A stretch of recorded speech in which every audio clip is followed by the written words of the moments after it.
പുതിയൊരു വീഡിയോയിലേക്ക് എല്ലാവർക്കും സ്വാഗതം. ഗോവയിലെ കാഴ്ചകളാണിന്ന്. ചെറുപ്പം മുതലേ കേട്ടു തുടങ്ങിയതാണ് ഗോവയുടെ പെരുമ. അവിടുത്തെ ചരിത്ര പ്രാധാന്യമുള്ള പള്ളികളും മനോഹരമായ ബീച്ചുകളും കാണാൻ ഒരുപാട് ആഗ്രഹിച്ചിരുന്നു. ഇപ്പോഴാണ് അതിനുള്ള സന്ദർഭം ഒരുങ്ങിയത്. ബസ്സിലുള്ള എല്ലാവരും ഗോവ കാണാനുള്ള ഉത്സാഹത്തിലാണ്. ആദ്യം ഞങ്ങൾ പോകുന്നത് ബോം ജീസസ് ബസിലിക്കയിലേക്കാണ്. ഗോവയുടെ തെരുവീഥികളിൽ കൂടി ഞങ്ങൾ നടന്നു. തെരുവോരത്ത് ധാരാളം കൊച്ചു കൊച്ചു കടകളുണ്ട്. ഒക്കെ ഒരു നോട്ടം നോക്കി. തൊപ്പികളും ഉടുപ്പുകളും ഒക്കെ കണ്ടു. പള്ളിയാണ് ഞങ്ങളുടെ ലക്ഷ്യം.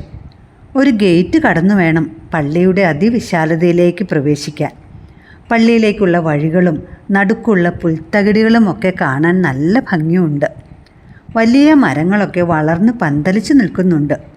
ദൂരെ നിന്നേ പള്ളി നോക്കിയാണ് ഞങ്ങൾ നടന്നത്.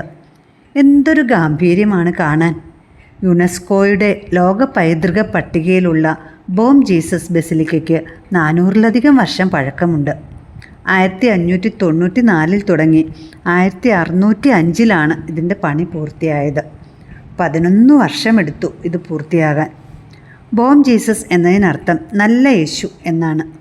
നിറപ്പകിട്ടുകളൊന്നുമില്ല എങ്കിലും പള്ളിയുടെ പുറംകാഴ്ചകൾ തന്നെ നമ്മളെ അത്ഭുതപ്പെടുത്തും. ധാരാളം ചിത്രപ്പണികളുണ്ട് പുറത്ത് തന്നെ. ഓൾഡ് ഗോവയിലാണ് ഇത് സ്ഥിതി ചെയ്യുന്നത്. പഴമയുടെ ഗാംഭീര്യമുള്ള ഇതുപോലുള്ള പള്ളികൾ കാണുമ്പോഴാണ് പള്ളികൾ പുതുക്കി പണിയുന്നതിൻ്റെ അർത്ഥശൂന്യത നമുക്ക് മനസ്സിലാകുന്നത്. ഈ പള്ളിയുടെ മുമ്പിൽ നിൽക്കുമ്പോൾ വർഷങ്ങൾക്ക് മുമ്പേ ക്രിസ്തുമതം പ്രചരിപ്പിക്കാൻ ശ്രമിച്ച പാതിരിമാരുടെ സേവനങ്ങളും പ്രയത്നങ്ങളും ഒക്കെ നമ്മുടെ മനസ്സിൽ തെളിഞ്ഞു വരും. അന്നത്തെ കാലത്ത് ഇത്തരത്തിലുള്ളൊരു പള്ളി ഒരു മഹാത്ഭുതം തന്നെ. വെറുതെ നോക്കിയാൽ വെട്ടുകല്ലുകൊണ്ട് പണിത ഒരു പള്ളി എന്ന് തോന്നുമെങ്കിലും അന്നത്തെ സാങ്കേതിക വിദ്യയുമായി താരതമ്യപ്പെടുത്തുമ്പോഴാണ് എത്ര മഹത്വരമാണ് ഇതിൻ്റെ സൃഷ്ടി എന്ന് മനസ്സിലാകുന്നത്. പള്ളിക്കകത്തേക്ക് പ്രവേശിക്കണമെങ്കിൽ വസ്ത്രധാരണമൊക്കെ മാന്യമായിരിക്കണം. പള്ളിയുടെ പവിത്രതയ്ക്ക് കോട്ടം തട്ടാതെ വേണം അകത്ത് പ്രവേശിക്കാൻ. ക്യാമറയ്ക്ക് നിരോധനമുണ്ട്. അതുകൊണ്ട് തന്നെ അകം കാഴ്ചകളൊന്നും വിശദമായി എടുക്കാൻ പറ്റിയില്ല. സെൻറ്റ് ഫ്രാൻസിസ് സേവറിൻ്റെ ഭൗതിക അവശിഷ്ടങ്ങൾ ഇവിടെയാണ് സൂക്ഷിച്ചിരിക്കുന്നത്. യാതൊരു രാസപദാർത്ഥങ്ങളുടെയും സഹായമില്ലാതെ ആ തിരുശരീരം കേടുകൂടാതിരിക്കുന്നത് അത്ഭുതത്തോടെ അല്ലാതെ കാണാൻ കഴിയില്ല. 10 വർഷത്തിലൊരിക്കൽ പൊതുജനങ്ങൾക്ക് ദർശിക്കാൻ അവസരം കൊടുക്കും. മാലാഹ കുഞ്ഞുങ്ങൾ കാവൽ നിൽക്കുന്ന ആ പേടകം വെള്ളി കൊണ്ടാണ് നിർമ്മിച്ചിരിക്കുന്നത്. ഭക്ത്യാദരങ്ങളോടെ അല്ലാതെ ആർക്കും ആ പേടകത്തിലേക്ക് നോക്കാനാവില്ല. ബറോക്ക് ശൈലിയിലുള്ള ഇതിൻ്റെ പ്രധാന അൾത്താര സ്വർണം പൂശിയതാണ്. വിലയേറിയ കല്ലുകൾ പതിച്ച മാർബിൾ കൊണ്ടാണ് തറ നിർമ്മിച്ചിരിക്കുന്നത്. ചിത്രപ്പണികളോടുകൂടിയ വാതിലുകളാണ് പള്ളിയുടേത്. മുകളിലത്തെ നിലയിൽ ശവകുടീരത്തിന് അഭിമുഖമായി ബോം ജീസസ് ബസിലിക്ക ആർട്ട് ഗാലറി ഉണ്ട്. വിശുദ്ധ ഫ്രാൻസിസ് സേവറിൻ്റെ ജീവിതത്തിൽ നിന്നും എടുത്ത രംഗങ്ങളും ചിത്രങ്ങളും പള്ളിയിൽ സൂക്ഷിച്ചിട്ടുണ്ട്.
ഗോവയിലെ 500 വർഷം പഴക്കമുള്ള ഇമ്മാക്കുലേറ്റ് കൺസെപ്ഷൻ ചർച്ചും ഞങ്ങൾ കണ്ടു.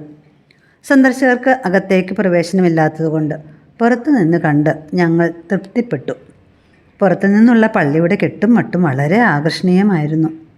ഇനി നമ്മൾ പോകുന്നത് ഫോണ്ടൻ ഹാസിലേക്കാണ്. ഗോവയുടെ തലസ്ഥാന നഗരമായ പനാജിയിലെ ഒരു പഴയ ലാറ്റിൻ ക്വാർട്ടറാണ് ഫോണ്ടൻ ഹാസ്. അത് എന്താണെന്നായിരിക്കും നിങ്ങൾ വിചാരിക്കുന്നത്. പല യൂറോപ്യൻ നഗരങ്ങളിലും കാണപ്പെടുന്നത് പോലെയുള്ള ഇടുങ്ങിയതും മനോഹരവുമായ വളഞ്ഞു പുളഞ്ഞ തെരുവുകളും പല നിറങ്ങളിലുമുള്ള വീടുകളാണ് ഫോണ്ടൻ ഹാസ് എന്നറിയപ്പെടുന്നത്. പഴമയുടെ സൗന്ദര്യം അതേപടി നിലനിർത്തിയിട്ടുള്ള ആ തെരുവുകളും വീടുകളും കാണാൻ നല്ല ഭംഗിയുണ്ട്.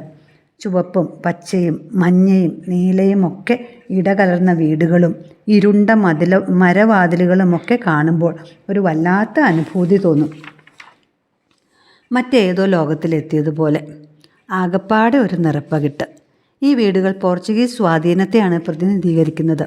അവിടെ അങ്ങനെ ചുറ്റിക്കറങ്ങുമ്പോൾ ഇന്ത്യയുടെ ചരിത്രവും അന്നത്തെ സംഭവ വികാസങ്ങളുമൊക്കെ നമ്മൾ ഓർത്തുപോകും.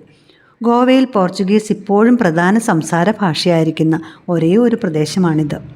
ഗോവയിൽ ഏറ്റവും കൂടുതൽ ആളുകൾ സന്ദർശിക്കുന്ന സ്ഥലങ്ങളിൽ ഒന്നാണിത്. ഇപ്പോഴും പഴയ കാലത്തിൻ്റെ ഒരു പ്രസരിപ്പ് അവിടെ നമുക്ക് കാണാൻ പറ്റും.